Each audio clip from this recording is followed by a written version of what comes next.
Here from a low and prone and listless ground, the passion of the first ascent began. A moon-bright face in a sombre cloud of hair, a woman sat in a pale lustrous robe. A rugged and ragged soil was her bare seat. Beneath her feet, a sharp and wounding stone. A divine pity on the peaks of the world, a spirit touched by the grief of all that lives, she looked out far and saw from inner mind this questionable world of outward things, of false appearances and plausible shapes, this dubious cosmos stretched in the ignorant void, the pangs of earth, the toil and speed of the stars, and the difficult birth and dolorous end of life.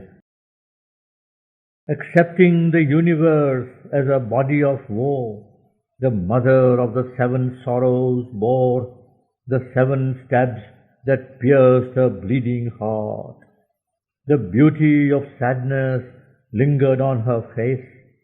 Her eyes were dim with the ancient stain of tears. Her heart was riven with the world's agony and burdened with the sorrow and struggle in time, and anguished music trailed in her rapt voice. Absorbed in a deep compassion's ecstasy, lifting the mild ray of her patient gaze, in soft, sweet, training words, slowly she spoke. O Savitri, I am thy secret soul. To share the suffering of the world I came. I draw my children's pangs into my breast. I am the nurse of the dweller beneath the stars. I am the soul of all who wailing ride under the ruthless harrow of the gods. I am woman, nurse and slave and beaten beast. I tend the hands that gave me cruel blows, the hearts that spurn my love and zeal I serve. I am the courted queen, the pampered doll. I am the giver of the bowl of rice. I am the worshipped angel of the house. I am in all that suffers and that cries. Mine is a prayer that climbs in vain from earth. I am traversed by my creature's agonies. I am the spirit in a world of pain.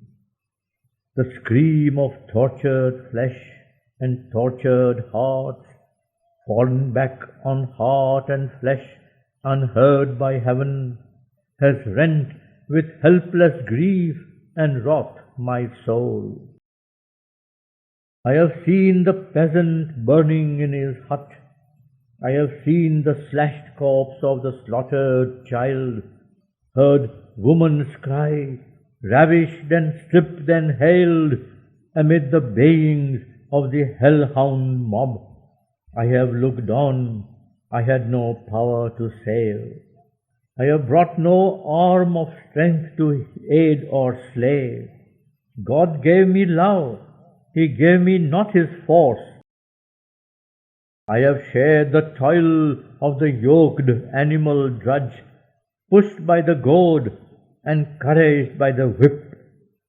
I have shared the fear-filled life of bird and beast, its long hunt for the day's precarious food, its covert slink and crouch and hungry prowl, its pain and terror seized by beak and claw. I have shared the daily life of common men, its petty pleasures and its petty cares, its press of troubles and haggard horde of ills, earth's trail of sorrow, hopeless of relief, the unwanted, tedious labor without joy, and the burden of misery and the strokes of fate.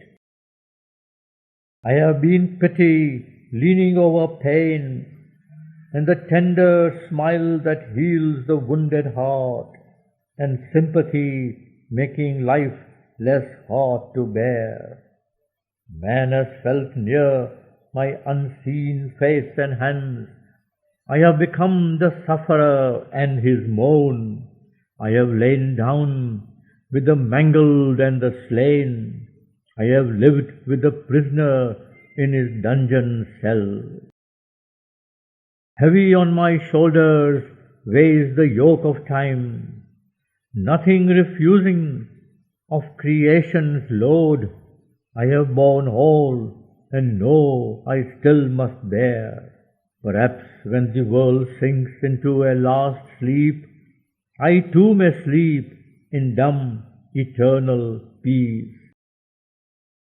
I have borne the calm indifference of heaven, watched nature's cruelty to suffering things, while God passed silent by, nor turned to help. Yet have I cried not out against his will, yet have I not accused his cosmic law. Only to change this great hard world of pain, a patient prayer has risen from my breast. A pallid resignation lights my brow. Within me a blind faith and mercy dwell. I carry the fire that never can be quenched, and the compassion that supports the sun. I am the hope that looks towards my God who never came to me till now. His voice I hear that ever says, I come. I know that one day he shall come at last. She ceased, and like an echo from below, answering her pathos of divine complaint, a voice of wrath took up the dire refrain, a growl of thunder or roar of angry beast, the beast that crouching growls within man's depths, voice of a tortured titan, once a god. I am the man of sorrows, I am he who is nailed on the wide cross of the universe. To enjoy my agony, God built the earth. My passion he has made his drama's theme. He has sent me naked into his bitter world, and beaten me with his rods of grief and pain, that I might cry and grovel at his feet, and offer him worship with my blood and tears.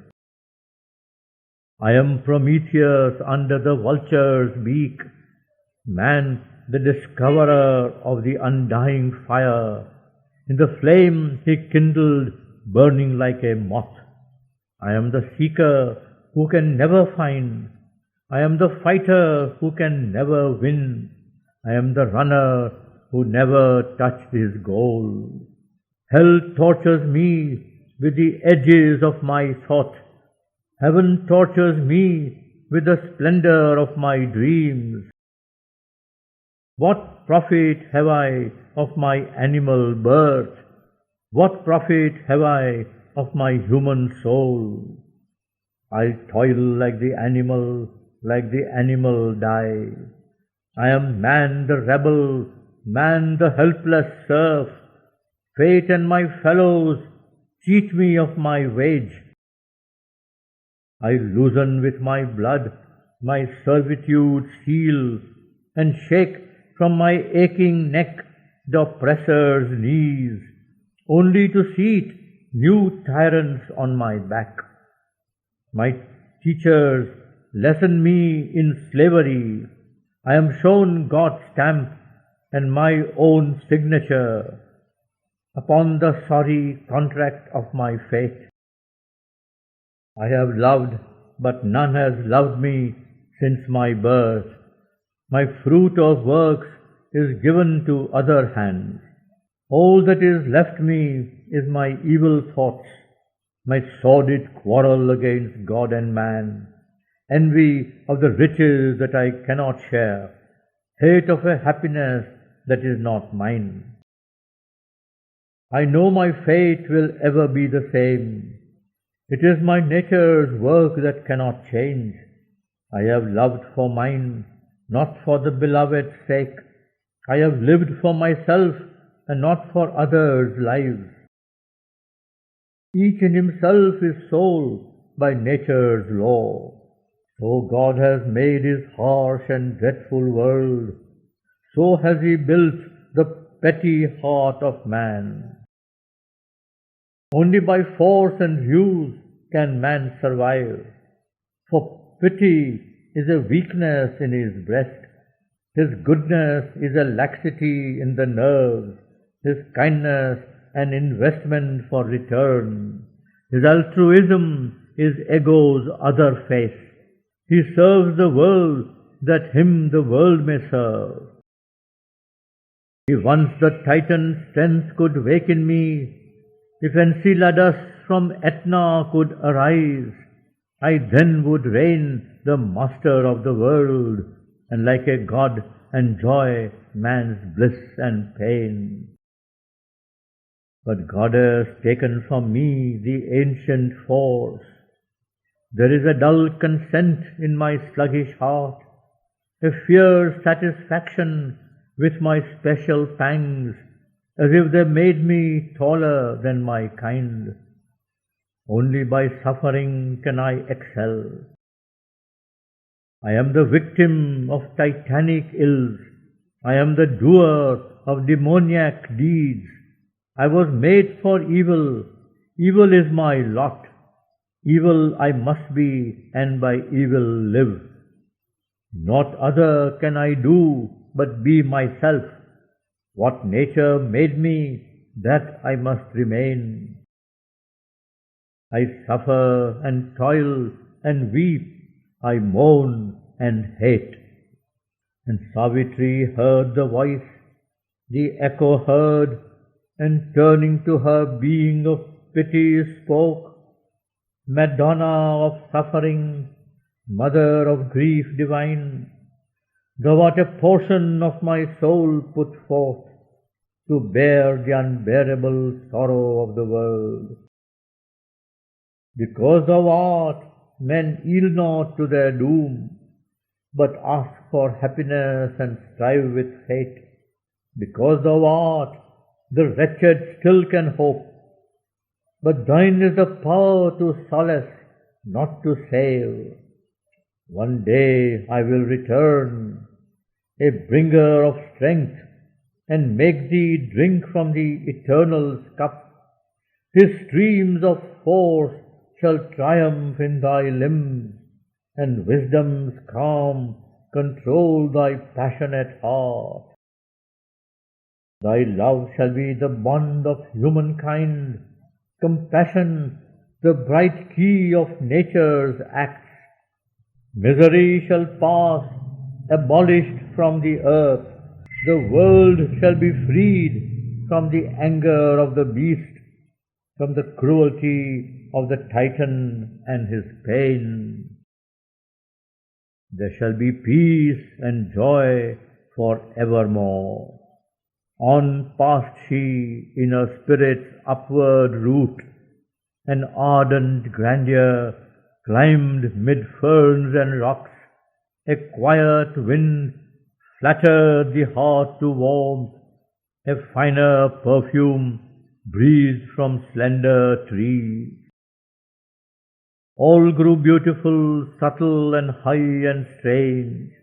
Here on a boulder carved like a huge throne, a woman sat in gold and purple sheen, armed with the trident and the thunderbolt, her feet upon a couchant lion's back. A formidable smile curved round her lips, heaven fire laughed in the corners of her eyes, her body a mass of courage and heavenly strength. She managed the triumph of the nether gods. A halo of lightnings flamed around her head, and sovereignty, a great cestus, zoned her robe. and majesty and victory sat with her, guarding in the wide cosmic battlefield against the flat equality of death and the all-leveling insurgent night, the hierarchy of the ordered powers, the high changeless values, the peaked eminences, the privileged aristocracy of truth, and in the governing ideal sun, the triumvirate of wisdom, love and bliss, and the sole autocracy of the absolute light. August on her seat in the inner world of mind, the mother of might looked down on passing things, listened to the advancing tread of time, saw the irresistible wheeling of the suns, and heard the thunder of the march of God. Amid the swaying forces in their strife, sovereign was her word of luminous command. Her speech like a war cry rang or a pilgrim chant. A charm restoring hope in failing hearts aspired the harmony of her puissant voice. O Savitri, I am thy secret soul. I have come down into the human world, and the movement watched by an unsleeping eye, and the dark contrariety of earth's fate, and the battle of the bright and sombre powers. I stand upon earth's paths of danger and grief, and help the unfortunate and save the doomed. To the strong I bring the guerdon of their strength, to the weak I bring the armor of my force. To men who long I carry their coveted joy. I am fortune justifying the great and wise by the sanction of the plaudits of the crowd, then trampling them with the armed heel of fate. My ear is leaned to the cry of the oppressed. I topple down the thrones of tyrant kings. A cry comes from proscribed and hunted lives, appealing to me against a pitiless world, a voice of the forsaken and desolate, and the lone prisoner in his dungeon cell. Men hail in my coming the Almighty's force, or praise with thankful tears His Saviour grace. I smite the Titan who bestrides the world, and slay the ogre in his blood-stained den. I am Durga, goddess of the proud and strong, and Lakshmi, queen of the fair and fortunate. I wear the face of Kali when I kill. I trample the corpses of the demon hordes. I am charged by God to do His mighty work. Uncaring I serve His will who sent me forth, reckless of peril and earthly consequence. I reason not of virtue and of sin, but do the deed He has put into my heart. I fear not for the angry frown of heaven. I flinch not from the red assault of hell. I crush the opposition of the gods, tread down a million goblin obstacles. I guide man to the path of the divine, and guard him from the red wolf and the snake. I set in his mortal hand my heavenly sword, and put on him the breastplate of the gods. I break the ignorant pride of human mind, and lead the thought to the wideness of the truth. I rend man's narrow and successful life, and force his sorrowful eyes to gaze at the sun, that he may die to earth and live in his soul. I know the goal, I know the secret route. I have studied the map of the invisible worlds. I am the battle's head, the journey's star. But the great obstinate world resists my word, and the crookedness and evil in man's heart is stronger than reason, profounder than the pit, and the malignancy of hostile powers puts craftily back the clock of destiny, and mightier seems than the eternal will. The cosmic evil is too deep to unroot.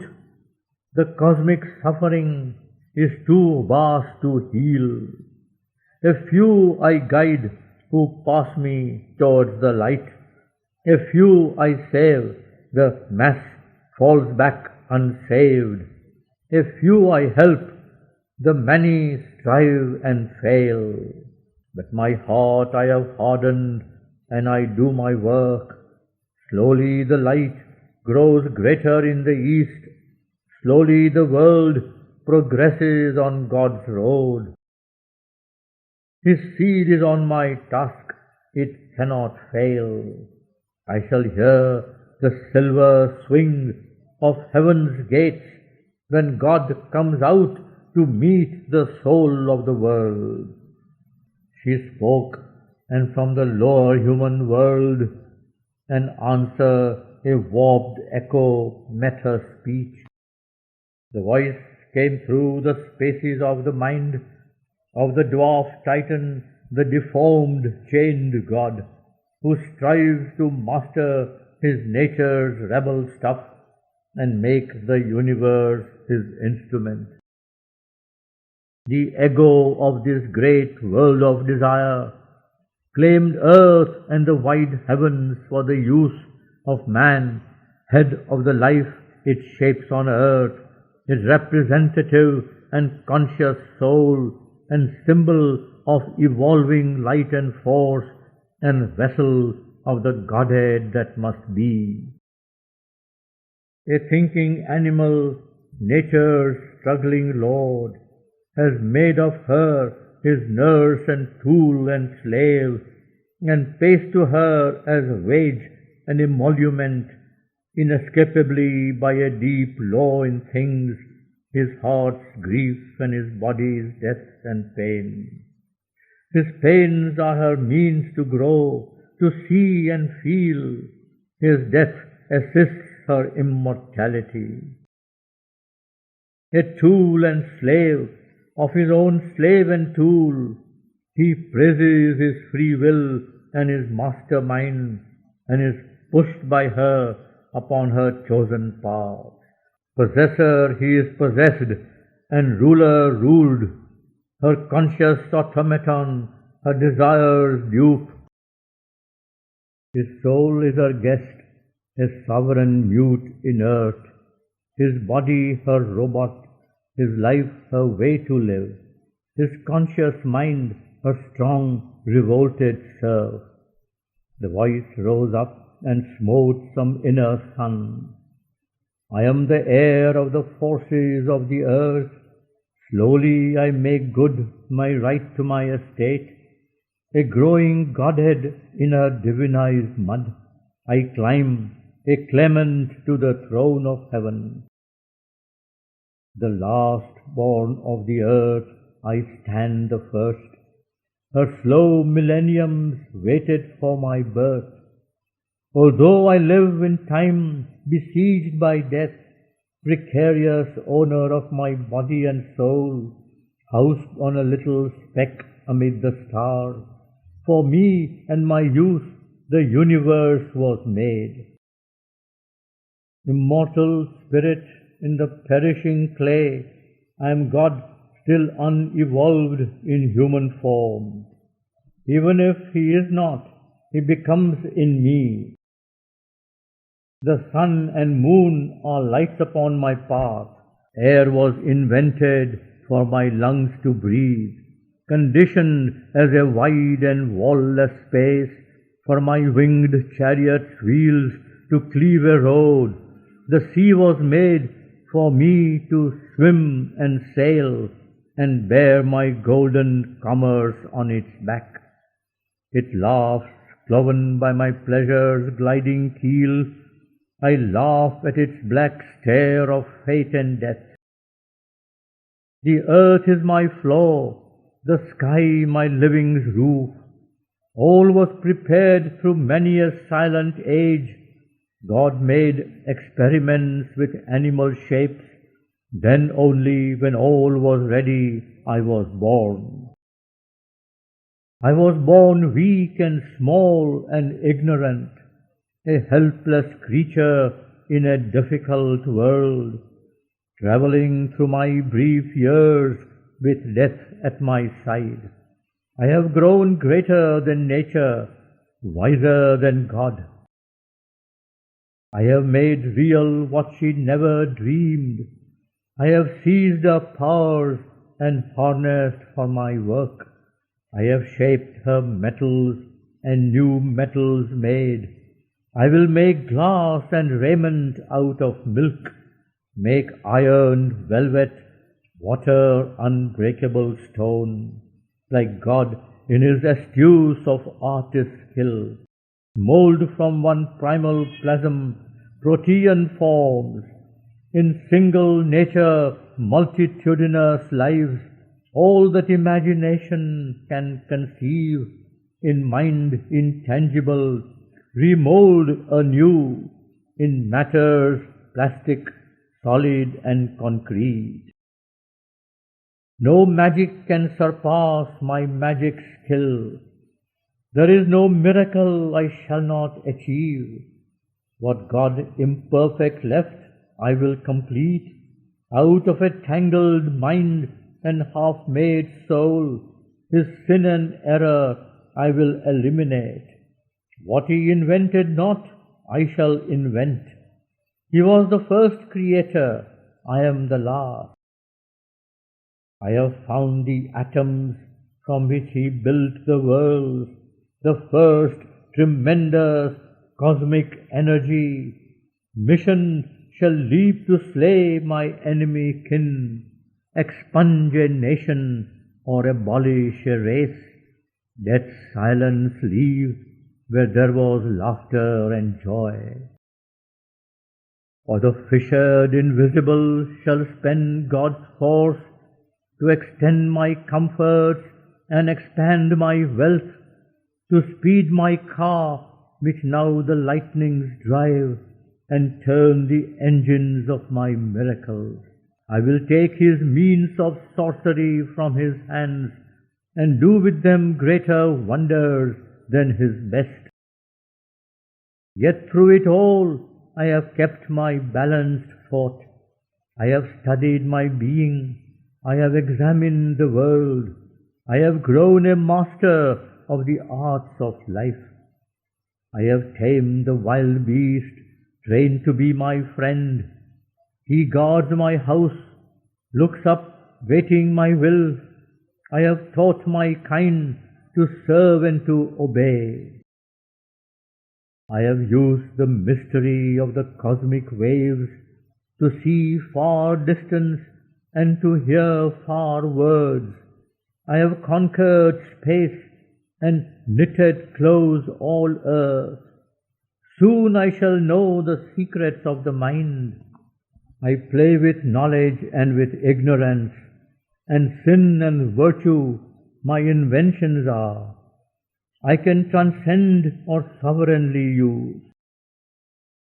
I shall know mystic truths, seize occult powers. I shall slay my enemies with a look or thought. I shall sense the unspoken feelings of all hearts, and see and hear the hidden thoughts of men. When earth is mastered, I shall conquer heaven. The gods shall be my aids or menial folk. No wish I harbor, unfulfilled, shall die. Omnipotence and omniscience shall be mine. And Savitri heard the voice, the warped echo heard, and turning to her being of power she spoke. Madonna of might, mother of works and force, thou art a portion of my soul put forth to help mankind and help the travail of time. Because thou art in him, man hopes and dares. Because thou art, men's souls can climb the heavens and walk like gods in the presence of the Supreme.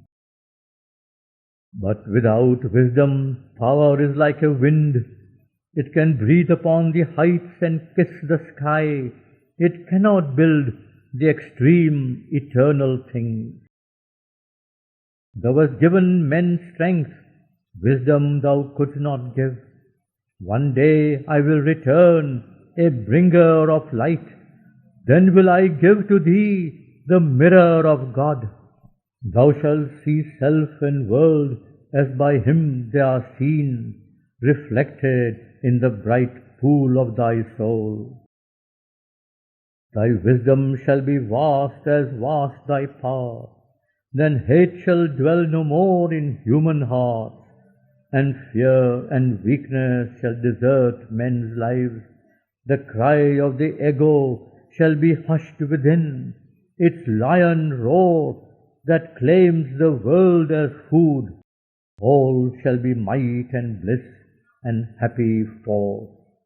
Ascending still her spirit's upward route, she came into a high and happy space, a wide tower of vision whence all could be seen, and all was centered in a single view, as when by distance separate scenes grow one, and a harmony is made of hues at war. The wind was still, and fragrance packed the air. There was a carol of birds and murmur of bees, and all that is common and natural and sweet, yet intimately divine to heart and soul. A nearness thrilled of the spirit to its source, and deepest things seemed obvious, close and true. Here, living center of that vision of peace, a woman sat in clear and crystal light. Heaven had unveiled its luster in her eyes. Her feet were moonbeams, her face was a bright sun. Her smile could persuade a dead lacerated heart to live again and feel the hands of calm. A low music heard became her floating voice. O Savitri, I am thy secret soul. I have come down to the wounded, desolate earth to heal her pangs and lull her heart to rest, and lay her head upon the mother's lap, that she may dream of God and know his peace and draw the harmony of higher spheres into the rhythm of earth's rude, troubled days. I show to her the figures of bright gods and bring strength and solace to her struggling life, high things that now are only words and forms, I reveal to her in the body of their power. I am peace that steals into man's war-worn breast. Amid the rain of hell his acts create, a hostel where heaven's messengers can lodge. I am charity with the kindly hands that bless. I am silence mid the noisy tramp of life. I am knowledge pouring on her cosmic map. In the anomalies of the human heart, where good and evil are close bedfellows, and light is by darkness dogged at every step, where his largest knowledge is an ignorance, I am the power that labors towards the best, and works for God, and looks up towards the heights. I make even sin and error stepping stones, and all experience a long march towards light. Out of the inconscient I build consciousness, and lead through death to reach immortal life. Many are God's forms by which He grows in man. They stamp His thoughts and deeds with divinity, uplift the stature of the human clay, or slowly transmute it into heaven's gold. He is the good for which men fight and die. He is the war of right with Titan wrong. He is freedom rising deathless from her fire.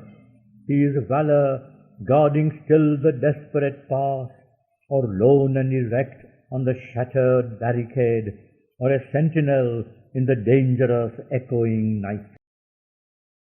He is the crown of the martyr burned in flame, and the glad resignation of the saint, and courage indifferent to the wounds of time, and the hero's might wrestling with death and fate.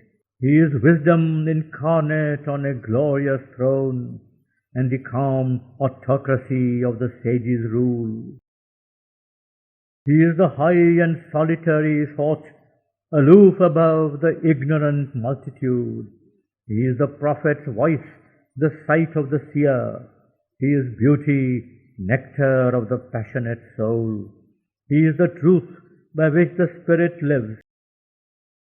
He is the riches of the spiritual vast, poured out in healing streams on indigent life. He is eternity lured from earth to earth. He is infinity in a little space.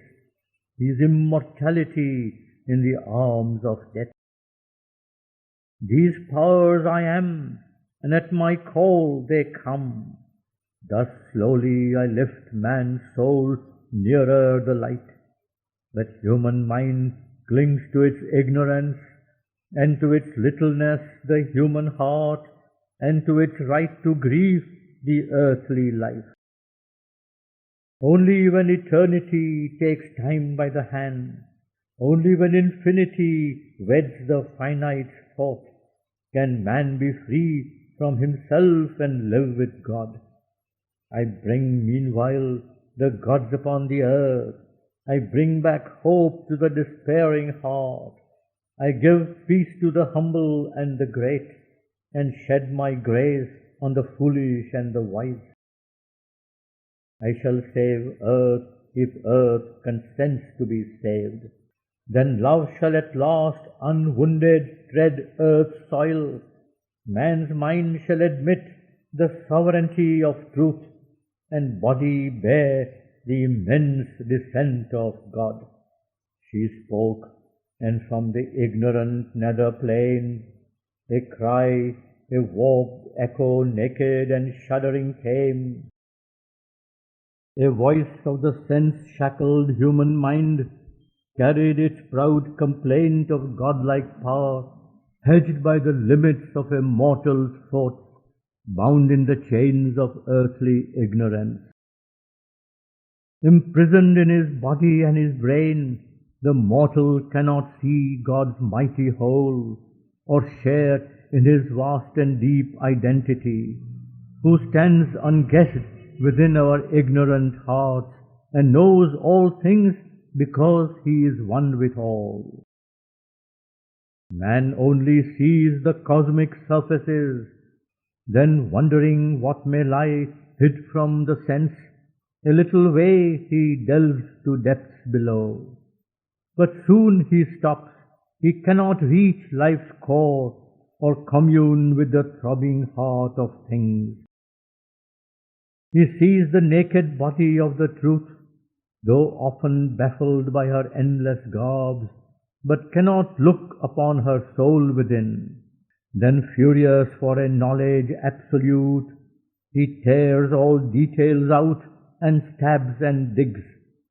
Only the shape's contents he holds for use. The spirit escapes or dies beneath his knife. He sees as a blank stretch, a giant waste, the crowding riches of infinity. The finite he has made his central field. Its plan dissects, masters its processes. That which moves all is hidden from his gaze. His poring eyes miss the unseen behind.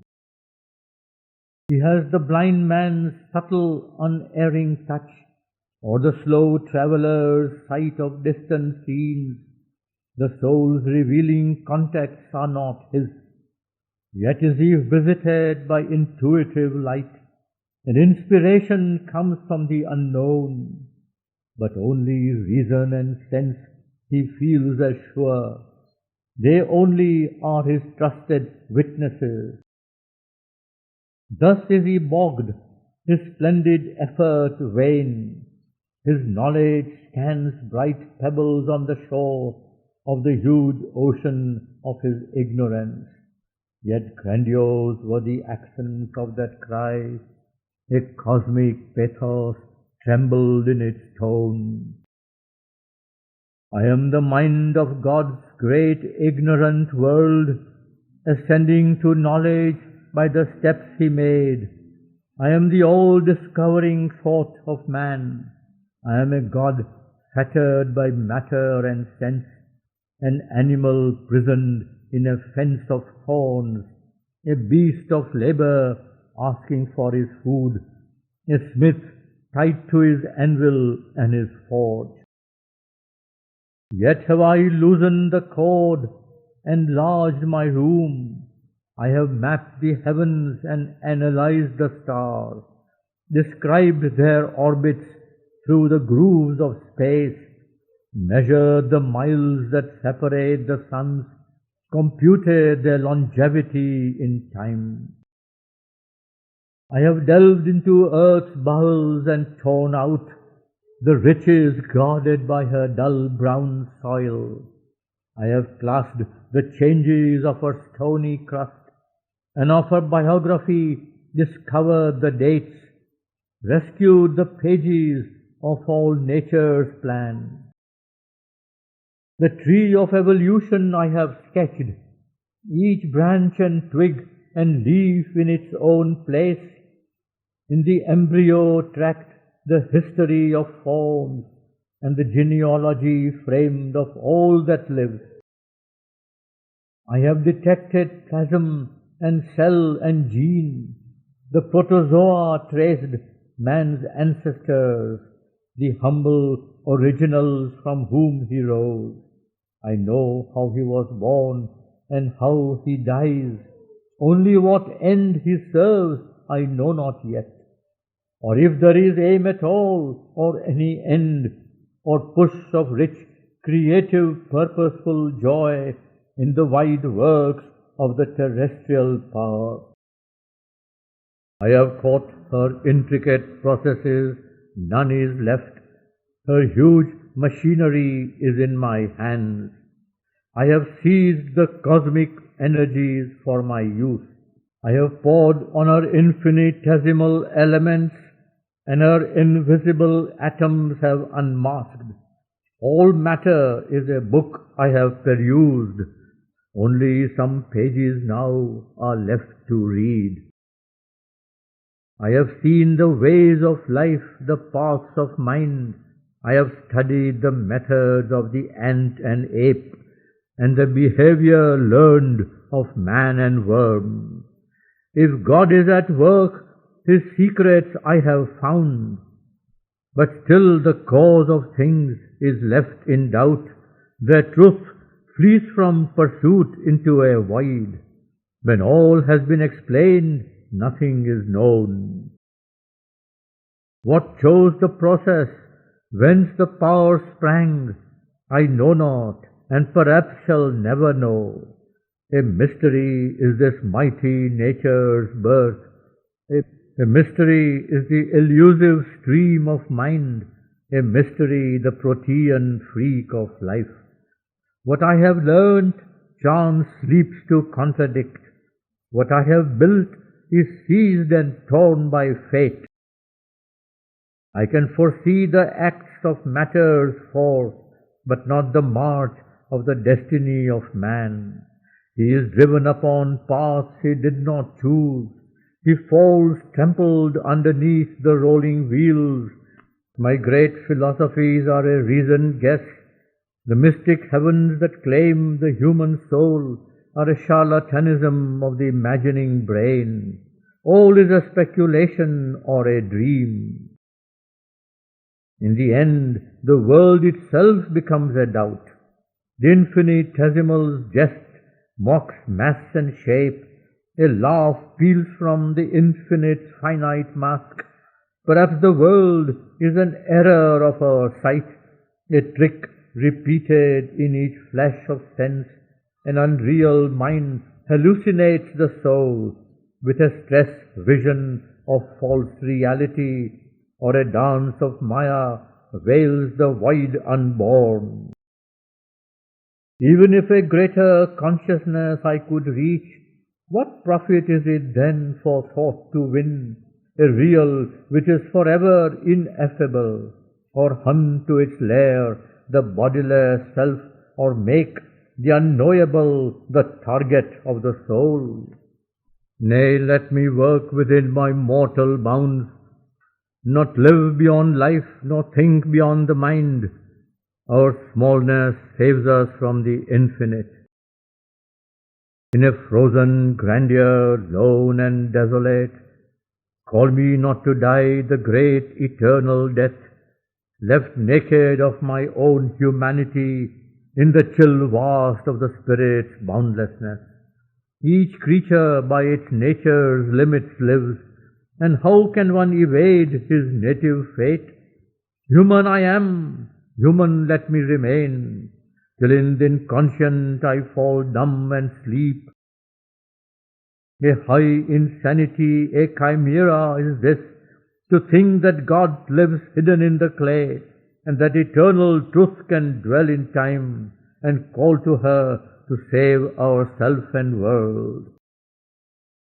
How can man grow immortal and divine, transmuting the very stuff of which he is made? This wizard gods may dream, not thinking men. Savitri heard the voice, the warped answer heard, and turning to her being of light she spoke, Madonna of light, mother of joy and peace, thou art a portion of myself put forth to raise the spirit to its forgotten heights and wake the soul by touches of the heavens. Because thou art, the soul draws near to God. Because thou art, love grows in spite of hate, and knowledge walks unslain in the pit of night. But not by showering heaven's golden rain upon the intellect's hard and rocky soil can the tree of paradise flower on earthly ground, and the bird of paradise sit upon life's boughs, and the winds of paradise visit mortal air. Even if thou rain down intuition's rays, the mind of man will think it earth's own gleam, his spirit by spiritual ego sink, or his soul dream shut in sainthood's brilliant cell, where only a bright shadow of God can come.